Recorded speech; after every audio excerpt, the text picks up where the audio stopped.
This morning I wanted to talk about this notion of scarcity, sort of seeing the world as a place of scarcity versus a place of abundance. And, it's really the lens with which we look at and experience the world. And it's probably on a continuum. So at one end, people see the world just almost exclusively from a point of view of scarcity and the other view from abundance. And the simple metaphor, which we've all heard 100 times, do you see the glass is half full or the glass is half empty?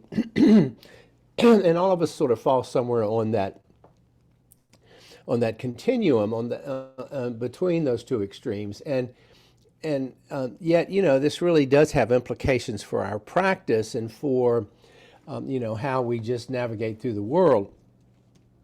So I was sort of coming up with a list of, if we have a pretty strong half-empty glass scarcity viewpoint, what does that look like in terms of our experience of the world? So for instance, it tends to have us worry about things we have no control over. We always see danger lurking everywhere. There's often a strong sense of entitlement. What does the world owe me? We feel the universe owes us something. We may blame others for our suffering. We hold grudges. We fear change. We're hesitant to set goals. We take ourselves too seriously. We have trouble laughing at ourselves. So all of these things kind of come from that position. We see suffering as an enemy. It's foisted upon us by an uncaring universe. And we're always comparing, always agonizing over, how the universe just doesn't treat us well. And a big part of it is always comparing, oh, they're better than me or worse than me or happier than me or better off than me. And that wonderful quote attributed to Teddy Roosevelt, comparison is the thief of joy.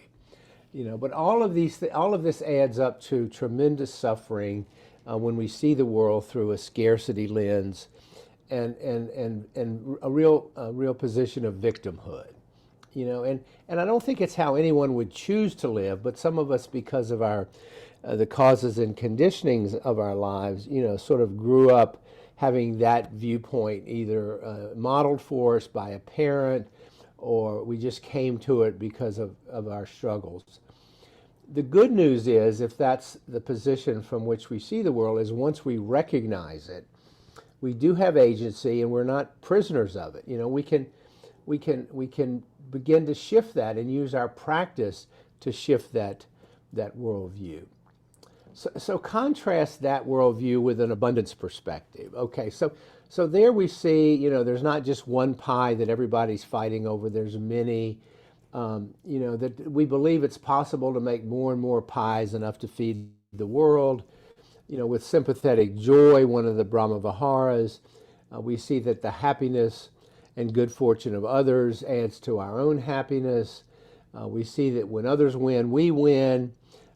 So this abundant worldview, some of the traits are: we practice gratitude, which we've been talking about recently, for all the blessings in our own life. We embrace change. We show up for life regardless of whether we're having a good day or not. We set goals. We set realistic goals, but we acknowledge that we may not be able to control the outcome. We acknowledge that we may not be able to have that outcome come to be because there are forces that are beyond our control. We recognize and graciously receive the gifts of others, the kindnesses of others.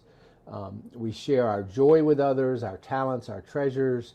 We forgive past mistakes, our own and those of others. We're just open to collaboration, to possibilities. And this is a really important one from an abundance perspective. We're willing to risk discomfort and recognize that it's part of the journey without feeling like victims, and that in the pursuit of our goals and values that there may be some discomfort on the path. We seek connection, we seek community with others. We come to Sangha, for instance, and we share with each other. And so that's a sort of a different picture. That's a more of abundant point of view. And we can cultivate that. We can actually develop that with our practice. Um, we know that we recognize, because of the wisdom of the Buddha's teachings, that life involves pain, it involves loss, it involves tragedy, it involves suffering. But we recognize and accept that that's part of the deal without feeling victimized. We don't feel like, oh, why is the world against me? We say that's just part of the deal. C.S. Lewis, the Christian writer, author, defined suffering as alone into the alone, which it can be. It can be isolating. Suffering can cause us to want to go off and hide, and lick our wounds. We become self-absorbed very often when we're suffering. But it doesn't have to be that way. We can seek community when we're suffering. We can acknowledge it, share it, get support for it with our community. Because if not, then we start to veer back into this scarcity victimhood path.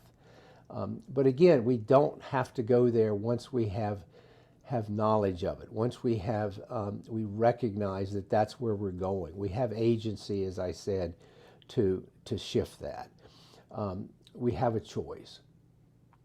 So if there is a path, a path we talk about here every week, twice a week, to live out, a more abundant life, a life based in community, based in sharing, based in recognition that the universe is arbitrary and that it's not singling us out for punishment. If we know that's there, it is incumbent upon us to seek it out. It is incumbent upon us to try to redirect how we view the world if we've come of age with this scarcity victim mindset. And it's in all of us, I'm not saying, that it's not going to rear its head. Stuff happens, we get upset, we feel like a victim. We feel like, why am I having to suffer this? But we can see that in a larger, more spacious context, which is stuff happens to all of us. How do we best manage it? How do we best deal with it? How do we seek comfort in our community for when those occasions occur? So, scarcity versus abundance, lens with which we see things. How does the practice give us some guidance in terms of navigating that? So let me stop there, and let's get your thoughts on that.